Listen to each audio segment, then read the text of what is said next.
तो हम लोगों ने लास्ट क्लास में किया था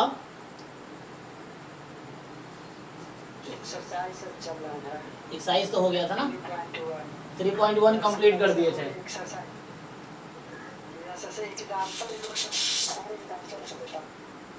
एग्जाम्पल से कुछ पूछना है क्या तुमको? बताओ कौन सा पूछना है?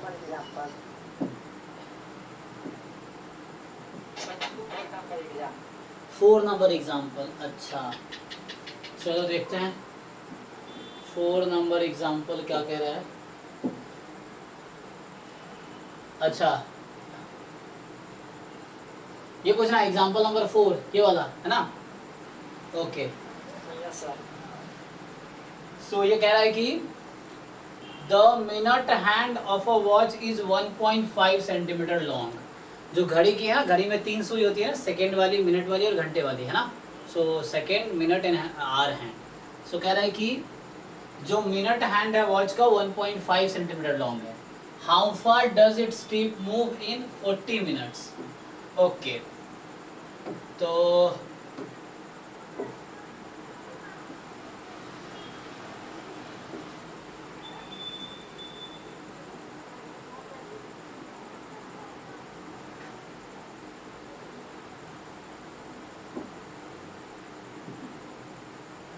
चलो इसको ट्राई करते हैं।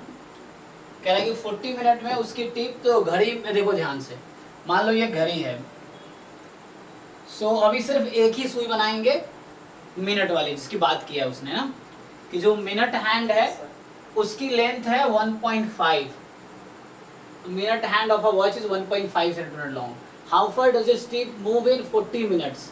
तो चलो अभी मान लो मिनट हैंड यहाँ पे है, 12 जहाँ बजती है ना, 12 पे है। अब 40 मिनट बाद तुम्हें बताओ कहाँ पे रहेगी?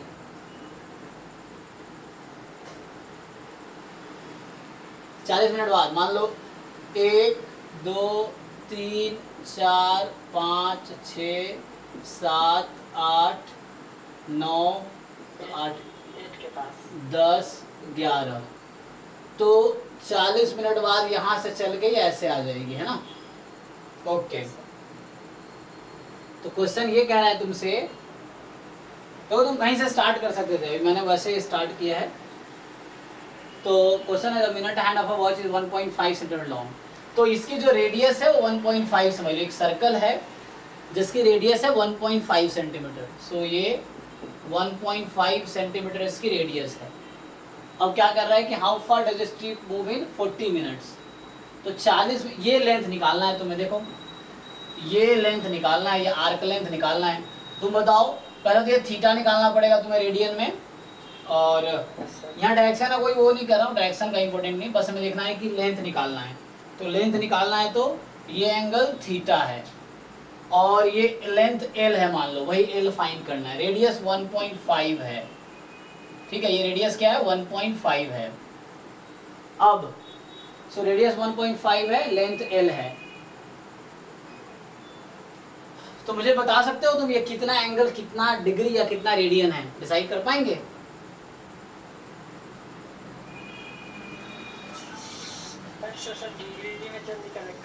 हाँ डिग्री में देखो, बताओ टोटल कितना एंगल होता है, टोटल एंगल कितना है वन राउंड में?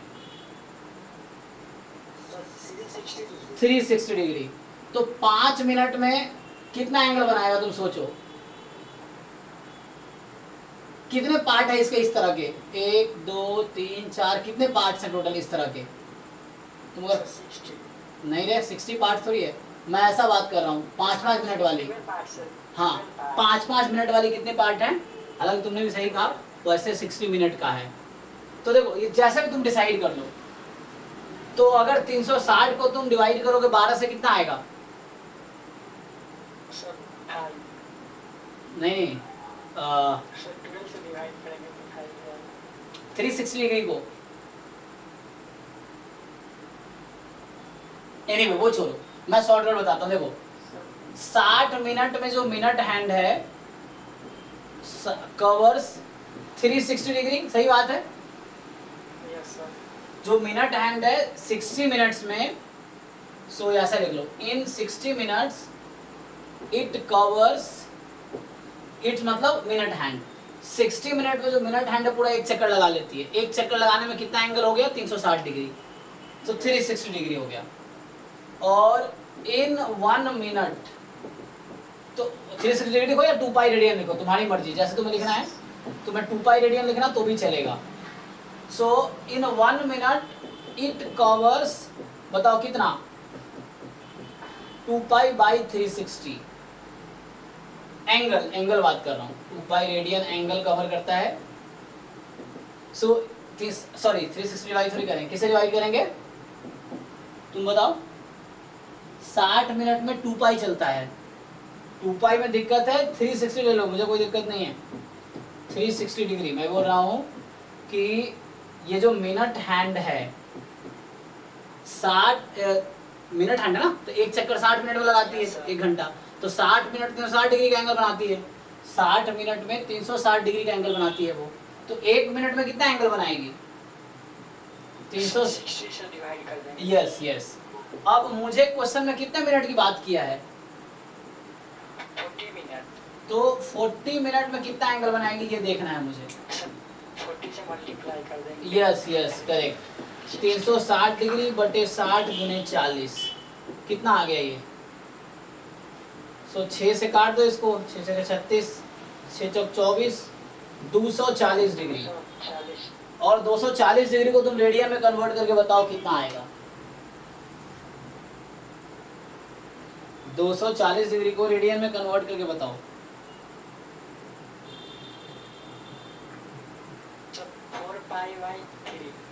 सो क्या होता है, इसको क्या करना होता है? पाई अपॉन 180 से मल्टीप्लाई करना होता है रेडियन के लिए, यही ना।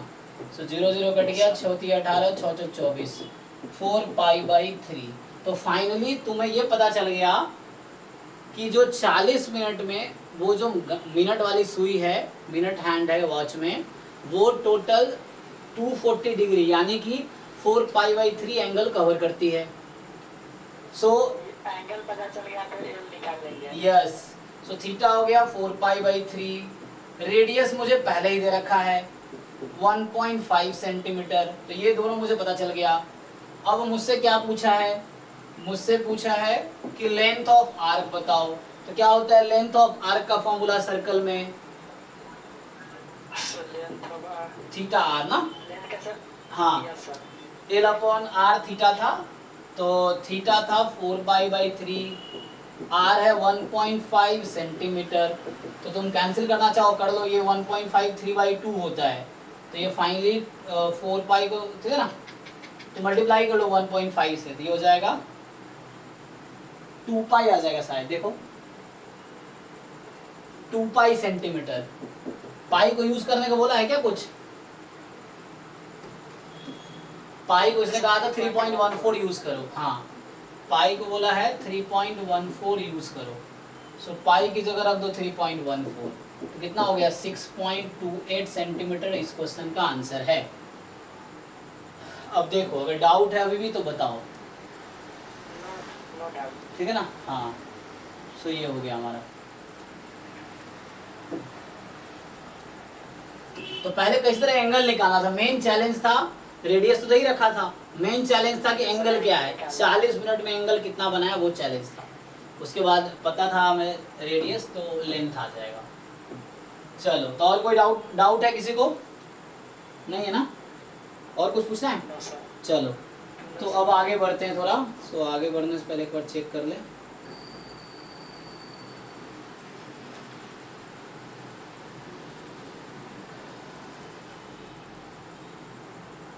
एक तो ना ये लाइव होता नहीं है, अभी तक लाइव हुआ ही नहीं, चेक नहीं किया था।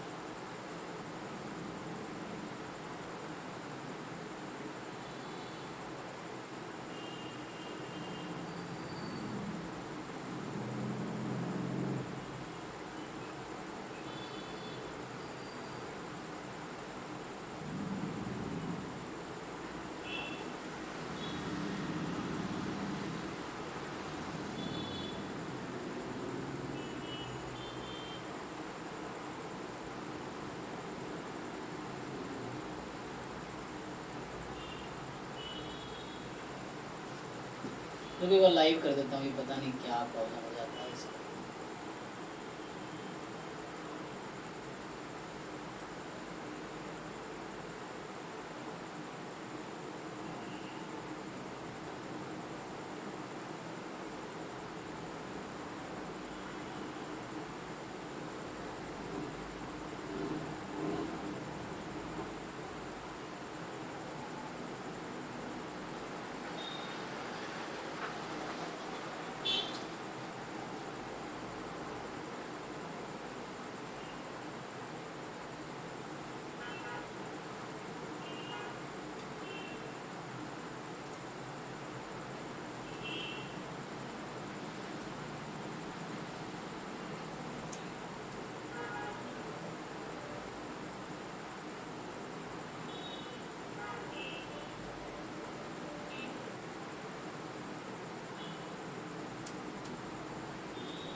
एक मिनट लाइव कर देता हूँ, ये पता नहीं इंटरनेट स्लो चल रहा है।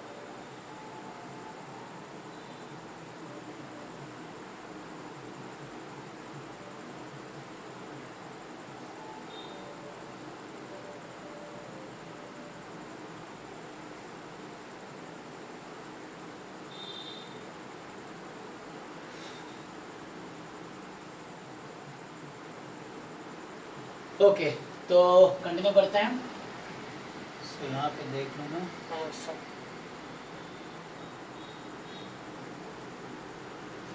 ठीक है फाइन।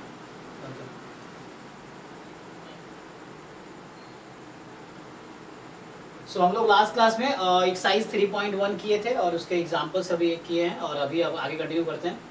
सो आगे है ट्रिग्नोमेट्रिक फंक्शंस, आगे पढ़ना हमें ट्रिग्नोमेट्रिक फंक्शंस के बारे में।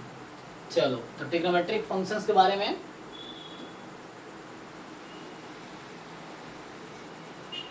तो ये कह रहा है कि हमने पहले क्लासेस में क्या पढ़ा है। In earlier classes we have studied trigonometric ratios for acute angles. तो मैं देखे थे ना sine theta, cos theta, tan theta, cot theta, cosec theta, sec theta. वहाँ थीटा क्या था तुम्हारा, जनरली जो 10th क्लास में लोग पढ़ रहे थे एक्यूट एंगल था। मेनली जो टेबल भी था वो 0 से 90 के लिए था उस तब। So as the ratio of sides of right angle triangle, जैसे sine theta perpendicular upon hypotenuse, cos theta base upon hypotenuse, tan theta perpendicular upon base, इस तरीके से था, है ना। सो अब ये कहना चाह रहा है कि we will now extend the definition of trigonometric ratios to any angle in terms of radian measure. अब वहाँ पे जनरली तुम लोग राइट एंगल ट्रायंगल में बात करते थे तो थीटा लेते थे एक एंगल को राइट एंगल ट्रायंगल में, फिर वो perpendicular upon base, perpendicular upon hypotenuse, इस तरह से रेशियो के तौर पे सारे ट्रिग्नोमेट्रिक फंक्शन को डिफाइन किए थे। अब बोल रहा है किसी भी एंगल के लिए हम ट्रिग्नोमेट्रिक फंक्शन को डिफाइन करेंगे। साइन 300 डिग्री में निकल जाएगा, साइन 3000 डिग्री में निकल जाएगा, साइन 3 करोड़ डिग्री भी निकल सकता है, कुछ ना कुछ वैल्यू अप्रॉक्स कर सकते हैं थोड़ा सिंप्लीफाई करके। तो अब कोई भी एंगल ले सकते हैं, कह रहा है इन टर्म्स ऑफ, है ना, रेशियो ऑफ एनी एंगल ले सकते हैं हम लोग इन study them as the trigonometric function, और इसको अब हम पढ़ेंगे ट्रिग्नोमेट्रिक फंक्शन के रूप में। चलो सो यहाँ कुछ थ्योरीज दिखा रहा है, इसको भी हम आगे वो करते हैं कि हालांकि इसको भी समझ सकते हैं समझना चाहे तो, कि ये एक तुम्हारे पास क्या है ये, हाँ ये तुम्हारे पास एंगल x लिया है, ठीक है ना, ये एंगल x है और ये यूनिट सर्कल है। देखो इसका रेडियस भी 1 है।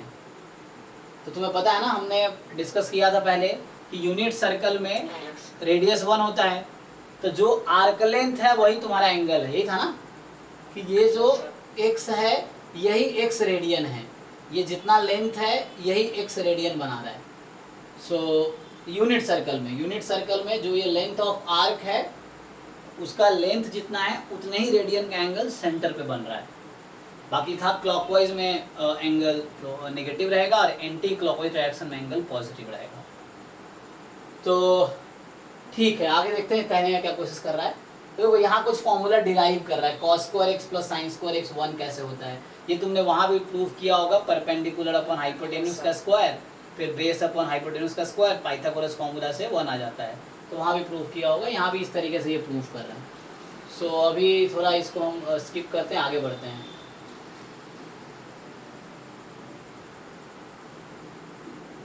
ये सब लोग पढ़ सकते हैं, सब लोगों को पढ़ना चाहिए। तो ये बता रहा है कि वैल्यू कैसे आ रही है। एक्चुअली ये प्रूव कर रहा है उस ट्रायंगल से कि cos 0 डिग्री 1 क्यों है ना, sin 0 डिग्री 0 क्यों है, वो एक्चुअली वहां प्रूव कर रहा है एक्चुअली।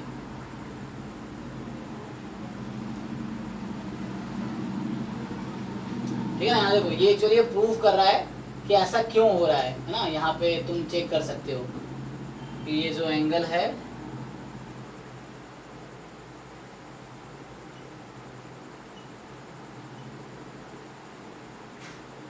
एक्चुअली क्या हो रहा है मैं बता ही देता हूँ। देखो अगर ये x है, तुम इस ट्रायंगल को ध्यान से देखो, एक तुम्हारे पास ट्रायंगल है ये वाला, ये है x, इसकी लेंथ है a और इसकी लेंथ है b।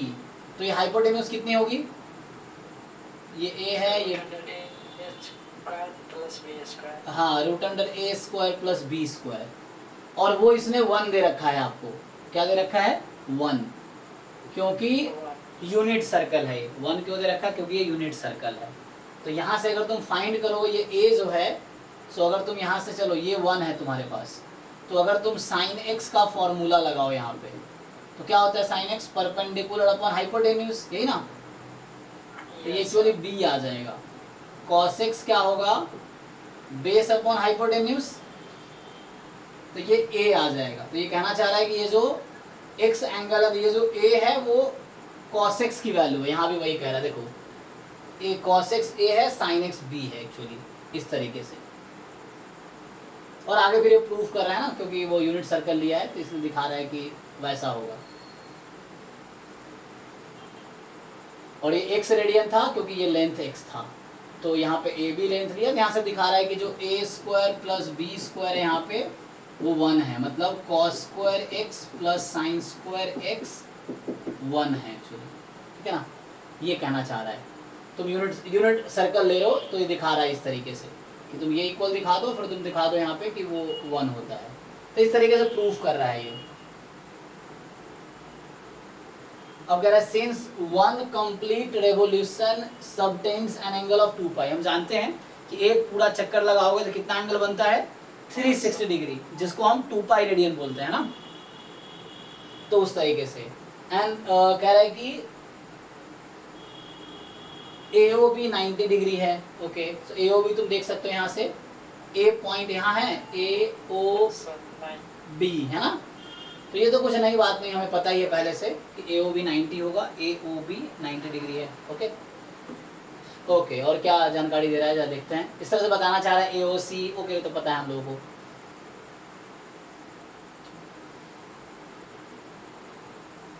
ओके सो ये मतलब वैल्यूज बता रहे there for quadrantal angles we have cos 0 degree 1 sin 0 degree 0, so actually वो लेंथ से डिसाइड कर रहा है एक्चुअली, तुम देखोगे तो प्रूफ इसी में छुपा हुआ है, जो बना रहा था इसका प्रूफ इसमें छुपा हुआ है कि ये एक्चुअली अगर ये x है तो ये लेंथ x है, ये x रेडियन का एंगल है तो ये लेंथ x है क्योंकि हमने यूनिट रेडियस लिया हुआ है।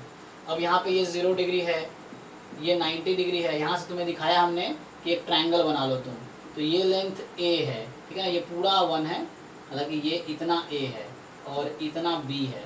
यहाँ से तुमने देखा कि b जो था वो कुछ नहीं sin x था ना, b was sin x और a is cos x। अब डिफरेंट पॉइंट के लिए तुम ट्राई करके देखो, तो इस पॉइंट के लिए ट्राई करोगे तो ये लेंथ 1 है, मान लो यही एक ट्रायंगल है, तो यहाँ से प्रूव हो जा रहा है कि cos 0 डिग्री 1 है, ये 0 डिग्री एंगल है ना, और ये लेंथ 1 है, और यहाँ से प्रूव हो जा रहा है साइन 0 डिग्री 0 है। जैसे कोई बच्चा कहता है ना कि प्रूव करके दिखाओ साइन 0 डिग्री 0 कैसे है, तो प्रूफ यहाँ छुपा हुआ है उसके हिसाब से कि ये पहले डिफाइन कर लिया। अब ये यही एक पॉइंट है, ये ट्रायंगल है, ये लाइन है, ये ट्रायंगल है, मान लो ऐसा 0 1, तो उसका तीसरा वर्टेक्स भी यहीं पे आ गया है, तो वो हाइट 0 है और लेंथ यहाँ 1 है, तो ये जो a था वो 1 है, तो a 1 है मतलब cos x 1 है, और हाइट 0 है मतलब b 0 है, तो साइन 0 है, तो यहाँ से ये प्रूव हो जाता है कि cos 0 डिग्री 1 है और sin 0 डिग्री 0 है। वैसे ही बाकी चीज़ें प्रूव हो जाएंगे। ये पॉइंट ले लो 90 डिग्री, ठीक है, तो तुम्हारा ये वाला ट्रायंगल बन गया क्योंकि ये पॉइंट यहाँ शिफ्ट हो गया। तो अब ये 0 है, a 0 है, b 1 है एक्चुअली, तो यहाँ पे प्रूव हो गया कि sin 90 डिग्री 1 है और cos 90 डिग्री 0 है। एक्चुअली ये क्या हो रहा है, ये अब ट्रायंगल इस तरह का बन गया, तो इस तरह ट्रायंगल में क्या है कि इसका जो बेस a था उसका लेंथ 0 है और हाइट 1 है, तो b जो है 1 है, मतलब sin 90 डिग्री 1 और a 0 हो गया 90 डिग्री के लिए। ऐसे ही तुम यहाँ पे आ जाओ तो ये तुम्हारा पाई है 180 डिग्री। अब ये ट्रायंगल के तौर पे तुम इमेजिन करो, यहाँ से यहाँ तक एक ट्रायंगल लो बस। सो ये नेगेटिव साइड है ना, ये नेगेटिव साइड हो गया ना, नेगेटिव क्योंकि ये ओरिजिन है तो नेगेटिव साइड हो गया, तो ये ट्रायंगल इमेजिन करो, तब a की वैल्यू -1 हो गई, तो a क्या है तुम्हारा cos x, तो जो cos 180 डिग्री है वो -1 होती है और हाइट 0 है, इसीलिए sin 180 डिग्री 0 है। सो यहाँ पे प्रूफ है इन सब का। सिमिलरली तुम इस ट्रायंगल को ये ट्रायंगल कंसीडर करो, यहाँ पे ये ट्रायंगल कंसीडर करो, तो यहाँ पे क्या हो रहा है फिर से a 0 है, a 0 है मतलब a था cos, तो cos 270 डिग्री तुम्हारा 0 है और साइन ये नेगेटिव साइड आ गया ना, नीचे आ गया ओरिजिन के, तो ओरिजिन के नीचे आ गया तो ट्रायंगल के नीचे मतलब b नेगेटिव हो गया, तो साइन 270 डिग्री जो है b -1 हो गया, b क्या था sin x, तो -1 हो गया। तो थोड़ा प्रूफ समझना थोड़ा कॉम्प्लिकेटेड हो सकता है बच्चों के लिए, ये है, लेकिन यहाँ पे प्रूफ है एक्चुअली। तो इन सबको यहाँ पे प्रूफ किया गया है उस कॉन्सेप्ट से कि रेडियन की डेफिनेशन थी कि यूनिट सर्कल में जो भी आर्क लेंथ है उतना ही एंगल सेंटर पे बनता है। अगर लेंथ ये हाफ है तो ये हाफ रेडियन का एंगल बनाएगा यूनिट सर्कल में, ठीक है। तो उसी बेसिस पे ये प्रूफ है, इन सबको प्रूफ किया गया है यहाँ पे। ओके चलो अब यहाँ पे कुछ बताना चाह रहा है, देखो कुछ फॉर्मूलेज हैं जिसको यूज किया जाएगा। देखो फिर से सो कह रहा है कि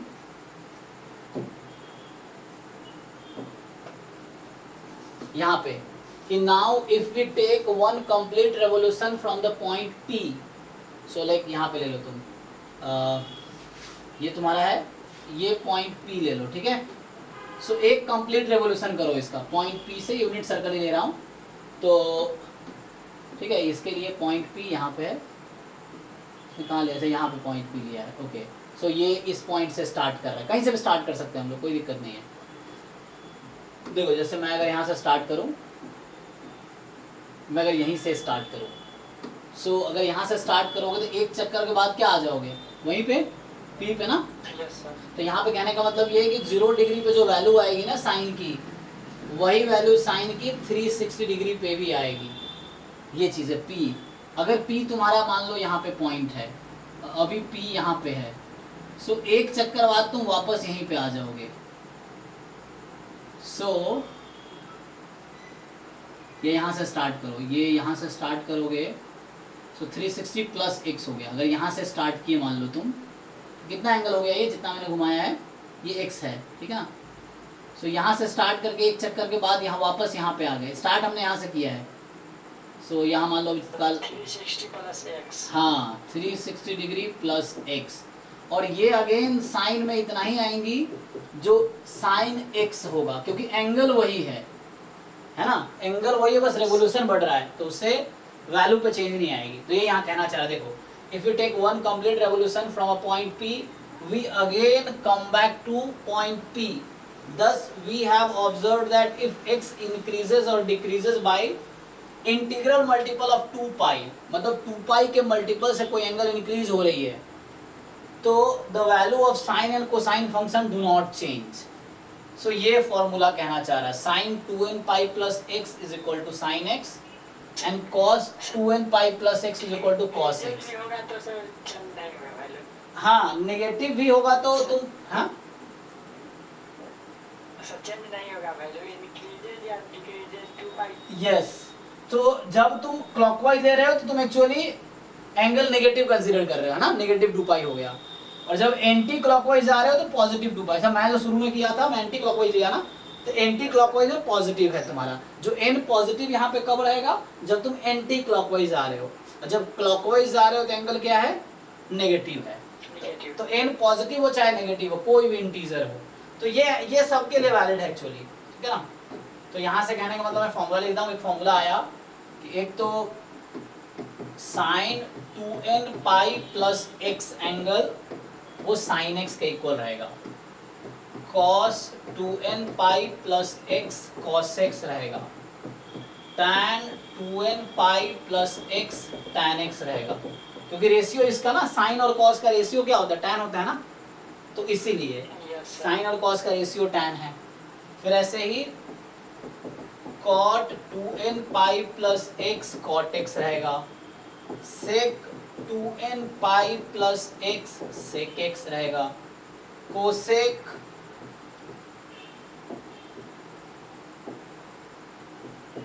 2n pi plus x cosec x होगा, इस तरीके से, ठीक है। सो इस तरीके से रहेगा। n यहाँ पे कोई भी इंटीजर हो सकता है, n can be any integer, n can be any integer, ठीक है। सो n कोई भी इंटीजर हो सकता है। चलो सिमिलरली देखो, तुम्हें अगर पूछा जाए कि ये एंगल तो 0 डिग्री है, अभी एक रेवोल्यूशन बाद कितना हो जाएगा, 2 पाई है ना। चलो डिग्री हटा देते, रेडियन में बात करते हैं। तो 0 रेडियन था शुरू में, फिर एक रेवोल्यूशन बाय 2 पाई रेडियन, एक रेवोल्यूशन और हो गया तो 4 पाई, है ना। फिर एक बार और घुमा दो 6 pi dot dot dot dot dot. यही चीज मैं अगर एंटी क्लॉकवाइज घुमा रहा हूं तो पॉजिटिव एंगल है, क्लॉकवाइज घुमाऊंगा तो नेगेटिव एंगल है।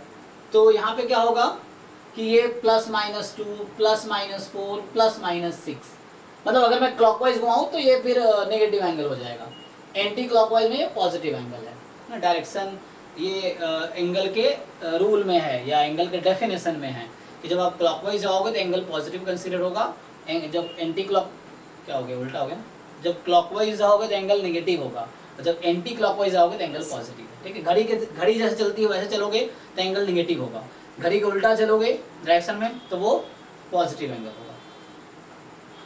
तो कहने का मतलब क्या है, साइन 0 डिग्री कितना होता है, 0।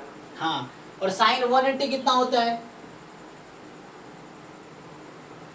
ये भी 0, ठीक है ना। अरे नहीं, तुम भूल गए वो रूल। देखो यहाँ पे 0 है तो इसकी यहाँ पे जस्ट नेगेटिव होगा उसका, तो 0 का नेगेटिव कितना होगा, 0। तो साइन 0 डिग्री 0, और जब अपोजिट साइड है तो इधर पाई है तो पाई पे भी -0 होगा, तो -0 तो 0 ही रहता है। तो इस तरीके से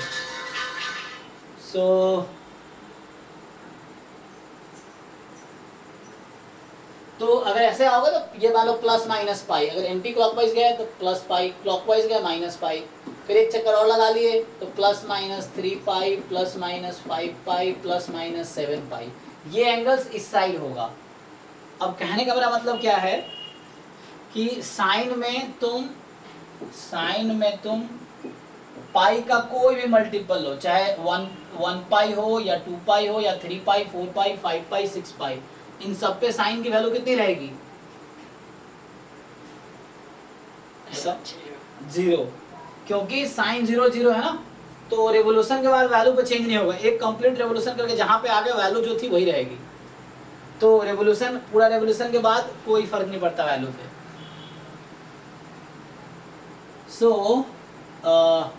एक तो ये हो गया कि साइन n पाई हमेशा 0 रहेगा, चाहे for all n belongs to integer. तो ये कुछ आइडेंटिटीज हैं जो अभी हम लोग यूज करेंगे क्वेश्चन सॉल्व करने में, ये कुछ फॉर्मूला हम लोग डेवलप कर रहे हैं जिसको सॉल्व करने में यूज करेंगे अभी क्वेश्चन सॉल्व करने में। ओके, तो वही चीज यहाँ बता रहा है, देखो ये कह रहा है कि साइन x 0 होगा कब, x 0 डिग्री हो, चाहे +-पाई हो, चाहे +-2 पाई +-3 पाई, कुछ भी हो, मतलब x is a integral multiple of pi. तो x अगर पाई का कोई भी मल्टीपल लोगे तो साइन x की वैल्यू 0 आएगी। ओके, सिमिलरली cos x 0 होगी, तुम x π/2 का कोई भी ऑड मल्टीपल ले लो, मतलब π/2 3 π/2 5 π/2, नेगेटिव में या पॉजिटिव में, cos x vanishes when x is odd multiple of π/2, मतलब ये कहना चाह रहा है। अच्छा, तो यहाँ पे फॉर्मूला लिख दिया, ये फॉर्मूला आ गया तुम्हारा, ये कहना चाह रहा है, देखो यहाँ पे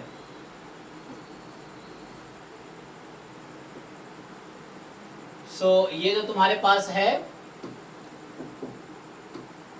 0 पाई 2 पाई 3 पाई है ना, 4 पाई, इधर 5 पाई। तो ये तब है जब एंटी क्लॉकवाइज में घूम रहे हो, तब क्लॉकवाइज में घूमोगे तो ये फिर नेगेटिव हो जाएगा, तो प्लस माइनस कुछ भी हो सकता है, इधर भी प्लस माइनस तो एक तो ये रिजल्ट आया जो पहले लिख चुका हूं मैं कि साइन n पाई 0 होगा, चाहे पाई n कोई भी इंटीजर हो।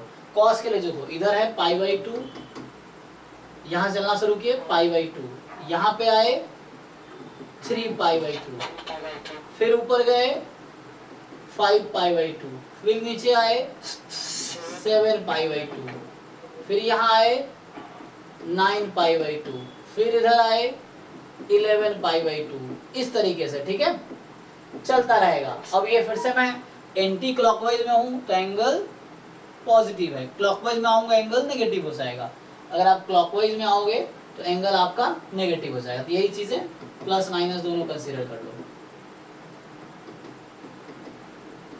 ठीक है। तो क्लॉकवाइज में एंगल पॉजिटिव है, एंटी क्लॉकवाइज में एंगल नेगेटिव है।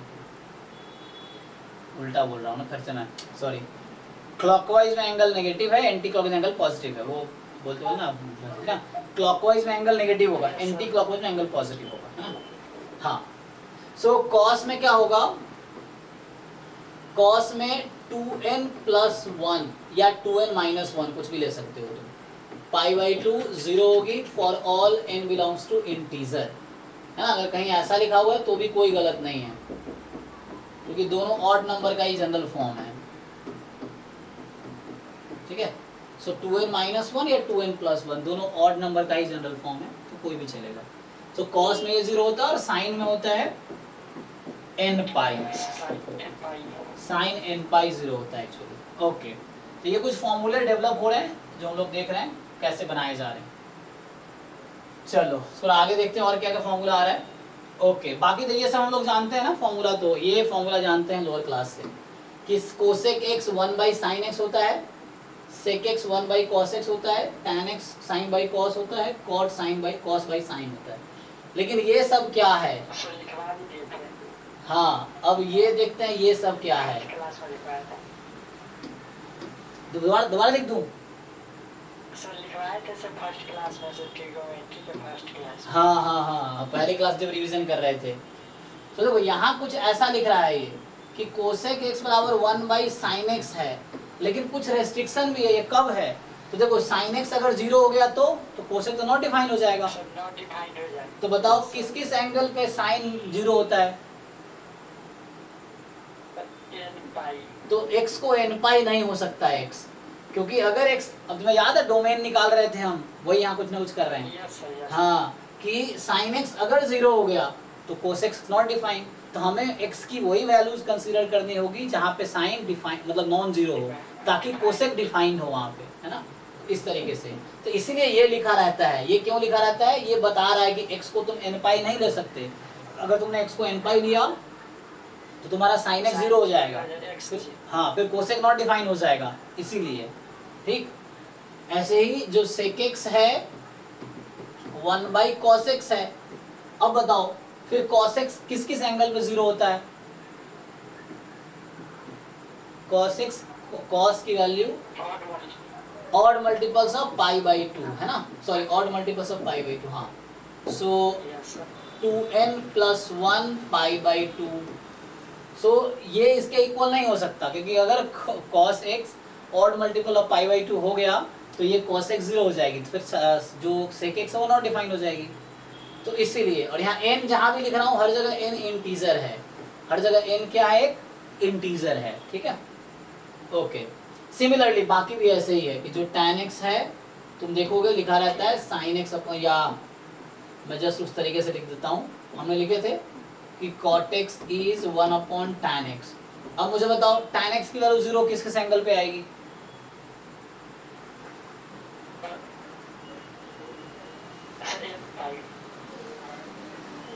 ठीक है, सो n पाई, हाँ। सो x की वैल्यू फिर से n पाई तुम नहीं रख सकते।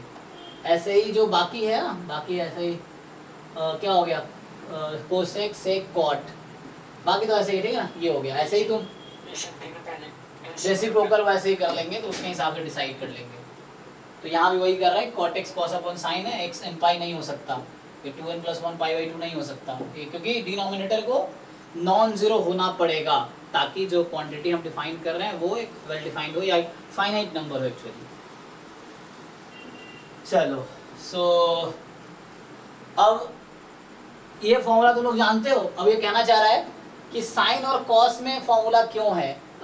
We have shown that for all real x, ये कहना चाह रहा है कि this holds for all x belongs to R. तो ये फॉर्मूला साइन और कॉस में ही क्यों है ये फॉर्मूला? इसके पीछे क्या लॉजिक है? देखो यहाँ लिखा ना वाई कि 1 plus tan square x sec square ही क्यों हुआ, 1 plus cot square cosec square ही क्यों हुआ? इसके पीछे की क्या स्टोरी है? तो स्टोरी ये है कि साइन और कॉस में जो है तुम्हारे पास डोमेन क्या होता है? साइन और कॉस दोनों का डोमेन, हाँ मैं अभी लिख रहा था वहां पे कि साइन एक्स किसी भी एंगल पे डिफाइंड है, कॉस एक्स किसी भी एंगल पे डिफाइंड है, दोनों का डोमेन रियल नंबर है। इसीलिए टैन एक्स और सेक एक्स, देखो टैन होता है साइन अपॉन कॉस, सेक होता है 1 अपॉन कॉस, दोनों पे डिनोमिनेटर में कॉस है। तो बताओ टैन और सेक दोनों का डोमेन क्या है? Domain of this function what is domain of sine and sec दोनों? Real number except odd multiple of pi by 2। Yes, अब तुम्हें भी समझ आ रहा होगा ऐसा क्यों ले रहे हैं, क्योंकि हमने भी देखा है कि cos 0 होता है ऑड मल्टीपल पाई बाई 2 पे। और क्वेश्चन ये कि सेक और tan में ही फॉर्मूला क्यों है? क्योंकि इन दोनों का डोमेन कॉमन है, इन दोनों का डोमेन ये होता है n is integer. Again cot और cosec में ही फॉर्मूला क्यों है? क्योंकि इन दोनों का डोमेन, इसका n real number except n। ये y इसे लिखा है कि तुम सोचो कि ये फॉर्मूला tan और sec में ही क्यों बना है, ये फॉर्मूला cot और cosec में ही क्यों बना है? क्योंकि दोनों का डोमेन कॉमन है, इन दोनों का डोमेन कॉमन है, इन दोनों का डोमेन कॉमन है, तुम्हें अलग से डोमेन रेस्ट्रिक्ट करने की जरूरत नहीं पड़ेगी। सो दिस माइनस क्या होता है n पाई, क्योंकि दोनों के डिनोमिनेटर में cot cos upon sin 1 upon, तो n पाई ले लो, जस्ट n पाई इस तरीके से। ओके, तो इसको कुछ फॉर्मूला जो हम पहले भी देख चुके हैं ना, ये सब फॉर्मूला हमारे पास है ऑलरेडी, पहली क्लास में हमने रिवीजन में लिखा था ये सब, ठीक है। जैसे tan x हो गया sin x upon cos x, ये सब क्लास 10th में भी था ये फॉर्मूला, लेकिन वहाँ ये सब रेस्ट्रिक्शन नहीं था, वहाँ बस बच्चे थे तो बस बता दिया कि थीटा तुम्हारा राइट एंगल ट्रायंगल का एंगल है। यहाँ x तुम कुछ भी ले सकते हो, बट ध्यान रखना है वो पॉइंट लेना है जहाँ पे फंक्शन डिफाइंड हो, ये चीज़ है। सो tan x sin upon cos होता है, तो इस फॉर्मूला लिखा होता है कि x not equal to 2n plus 1 pi by 2, ठीक है। ऐसे ही जो cot है वो होगा cos x upon sin x, और ये कब होगा? जब x इक्वल नहीं होगा n पाई के। फिर ऐसे ही जैसे अभी तुम्हें बताया मैंने कि 1 प्लस tan स्क्वायर x बराबर sec स्क्वायर x, इन दोनों का कॉमन डोमेन है, कॉमन डोमेन है all real number except 2n plus 1 pi by 2। फिर 1 plus cot square is equal to cosec square, इन दोनों का कॉमन डोमेन है n pi all real number except n pi. sin square x plus cos square x 1 होता है, तो sin और cos दोनों का कॉमन डोमेन है, वो है रियल नंबर, ठीक है। तो इस तरीके से कुछ स्टोरी है इसके पीछे की, है ना। तो ये तुमसे पूछना चाह रहा वाई बोल के क्यों ऐसा हो रहा है। ओके, अब बाकी ये टेबल तो हमने लिखा था पहले क्लास में, है ना, मैं दोबारा लिखूंगा नहीं अब। सो ये अगर लिखना है तो क्या करूँगा, मैं इसको बस इधर बुला लूँगा, क्योंकि लिखने में कोई मतलब है नहीं। तो ये टेबल आपको बच्चों को याद रखना पड़ेगा ताकि आप यूज कर सके, ठीक है। तो सबको ये टेबल याद रखना पड़ेगा यूज करने के लिए।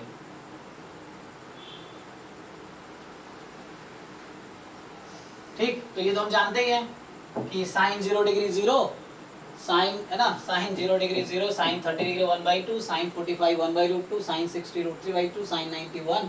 अब देखो ये 2 पाई तक ले गया, मैं पहली क्लास में बताया तभी तुम्हें बताया था 2 पाई तक ले जाके ना, कि साइन 0 डिग्री और 180 डिग्री में क्या है कि जस्ट अपोजिट साइन होगा। ये 0 है तो यहाँ -0, 0 ही होता है, 1 है तो यहाँ -1 है ना, यहाँ 0 है तो यहाँ 0, बस ऐसे ही। 90 डिग्री में और ये इन दोनों में 90 में और 270 में बस साइन का फर्क, यहाँ 1 यहाँ -1, 0 0, 0 का नेगेटिव 0, नॉट डिफाइंड का नेगेटिव नॉट डिफाइंड, मतलब प्लस इंफिनिटी है तो नेगेटिव माइनस इंफिनिटी दोनों नॉट डिफाइंड में आता है इस तरीके से। फिर 2 पाई जो है, ये 2 पाई और ये 0, ये 0 और 2 पाई सेम ही होता है ना, तो इसे वैल्यूज हमेशा इक्वल रहेंगी, 0 0 1 तो 1 0 तो 0। कहने वाला क्या है कि 0 डिग्री पे वैल्यू वही होगी जो 360 होगी, क्योंकि 360 डिग्री कुछ और नहीं है, 0 पे ही एक बार और रिवोल्यूशन हो गया है, तो रिवोल्यूशन से एंगल पे कोई इफेक्ट पड़ता नहीं, एंगल की वैल्यू पे इफेक्ट नहीं पड़ता है। साइन वो एंगल है या तुम 360 ऐड कर दो वैल्यू सेम ही रहेगी, ये चीज़ है। ओके, तो ये सब कुछ हो गया जो बच्चों को ध्यान रखना है। आगे क्या है, और कुछ और स्टोरी है क्या? तो ये तो टेबल आपको याद रखना पड़ेगा बच्चों को। अब है साइन ऑफ ट्रिग्नोमेट्रिक फंक्शन, तो अब आएगा तुम्हारे पास, चलो तो इसको हम करते हैं नेक्स्ट क्लास में कंटिन्यू होगी, नेक्स्ट क्लास है मेरी, सो यहाँ से कंटिन्यू करेंगे नेक्स्ट क्लास में। ये बताएगा कि अगर फर्स्ट क्वाड्रेंट का एंगल है तो all trigonometric function are positive, second quadrant में sine and cosec are positive, है ना, इस तरह से आफ्टर स्कूल ट्यूशन क्लास इस तरह के कॉन्सेप्ट है। तो वो देखेंगे नेक्स्ट क्लास में, इसको देखते हैं किस क्वाड्रेंट में कौन सा एंगल पॉजिटिव है, इसका भी रूल प्रूफ है सबका। ये यहाँ भी ये भी समझाने की कोशिश कर रहा होगा, देखो यही समझाने की कोशिश कर रहा है कि किस क्वाड्रेंट में कौन सी एंगल कौन सा ट्रिग्नोमेट्रिक फंक्शन पॉजिटिव है, कौन सा नेगेटिव और क्यों है, वो इस फिगर में है क्यों है। ठीक है, तो इसको डिस्कस करते हैं नेक्स्ट क्लास में। तो अभी हम लोग जस्ट थ्योरी डिस्कस कर रहे हैं, प्रॉब्लम्स आगे करेंगे। सो चलो आज के लिए इतना ही, thank you so much, Thank you, sir. Good night.